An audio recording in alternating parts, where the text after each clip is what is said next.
নমস্কার বন্ধুরা, খিদে সাথীতে আপনাদের সবাইকে স্বাগত। পেয়ারা, এই যে পেয়ারা আপনারা তো অনেকভাবে খান। দেখুন, পেয়ারাটাকে একেবারে ছোট্ট ছোট্ট করে কেটে নিয়েছি। এবার এটা মাখবো। একদম কুচোনোর পর ওপর থেকে লঙ্কা কুচি, ধনেপাতা কুচি, তার সঙ্গে অল্প পরিমাণ বিট লবণ আর একটু ভাজা মশলা, তার সঙ্গে একটু চিলি সস, একটু পাতিলেবুর রস, তারপর একটু গুঁড়ো লঙ্কা। আপনারা গুঁড়ো লঙ্কাটা অবশ্যই অ্যাভয়েড করতে পারেন, যেহেতু কাঁচা লঙ্কাটা দেওয়া আছে।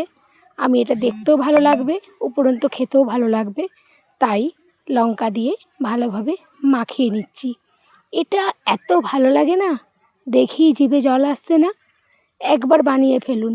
আমাদের বাচ্চারা তো সবাই ভালোবাসে, ঝালটা একটু কম দেবেন বাচ্চারা খেলে, আর বড়রা খেলে একদম জাস্ট জমে যাবে। একবার হলেও বানিয়ে দেখুন। এই যে এইভাবে সার্ভ করেছি, জাস্ট একদম মুখে দিলেই ওয়াও, স্বাদ নিন, খুব ভালো লাগে। তো এটা দেখতে হলে অবশ্যই খিদে সাথীর পাশে থাকতে হবে, আর ফেসবুক পেজ থেকে হলে ফলো দিয়ে দেবেন, আর ইউটিউব থেকে দেখলে অবশ্যই সাবস্ক্রাইব করতে ভুলবেন না। নমস্কার।